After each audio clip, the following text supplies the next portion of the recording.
তো আজকে রোটেশনে মাত্র দুটি লঞ্চ চলাচল করছে বরিশাল থেকে ঢাকার উদ্দেশ্যে। সেক্ষেত্রে আজকে দুটি লঞ্চই ভালো পরিমাণ যাত্রী পেল।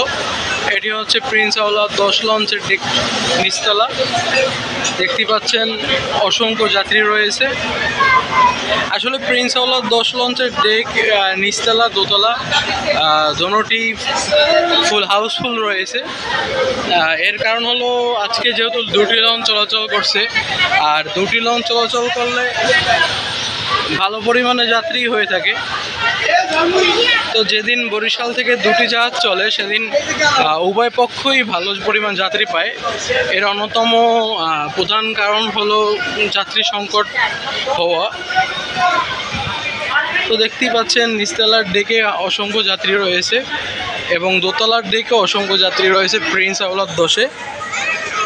আর একইভাবে সুন্দরবন 16 লঞ্চেও একই যাত্রী রয়েছে। তো ভালো পরিমাণ যাত্রী রয়েছে প্রিন্স আওলাদ 10-এর ডেকে। তো আজকে ডেক ভাড়া হচ্ছে 300 টাকা করে। এখন চলে যাই সুন্দরবন 16 লঞ্চের ডেকে, দেখে আসি সেখানে ভাড়া কত করে চলছে এবং যাত্রী কীরকম হলো। আর একটি কথা বলে রাখি, ডেক হচ্ছে ওপেন প্লেস, কারো সাথে কোনো কিছু খাবেন না দেওয়া। আর চেষ্টা করবেন সবসময় কেবিন বুকিং নাম্বার থেকে কেবিন করার। এটি হচ্ছে বাংলাদেশের সর্ববৃহৎ লঞ্চ সুন্দরবন 16। তো চলেন দেখি সুন্দরবন 16-তে কী পরিমাণ যাত্রী হলো।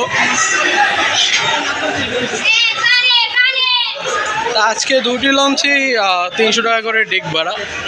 তো এই লঞ্চটিতেও অসংখ্য পরিমাণ যাত্রী রয়েছে ডেকে। দেখতেই পাচ্ছেন আওলাদ 10-এর থেকে সুন্দরবন 16 লঞ্চের ডেক যাত্রী অনেক, কারণ এটি বড় লঞ্চ, বাংলাদেশের সর্ববৃহৎ লঞ্চ সুন্দরবন 16। তো এই ক্ষেত্রে এটা যাত্রী বেশি হবে, এটি স্বাভাবিক। আর যেহেতু রোটেশনে চলে সেই ক্ষেত্রে সুন্দরবন 16 থাকলে যাত্রী সুন্দরবন 16ই বেশি পাবে, এটি স্বাভাবিক। দেখতেই পাচ্ছেন সুন্দরবন 16-তে অনেক যাত্রী, মাত্র 300 টাকা ভাড়া।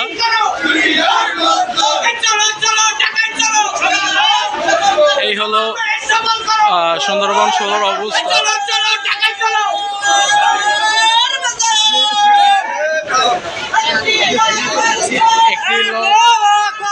একটি দলের হয়তো সমাবেশ ছিল ঢাকাতে, কারণ হয়তো দেখা যাচ্ছে। এই হলো আজকে বরিশাল ঘাটের আপডেট।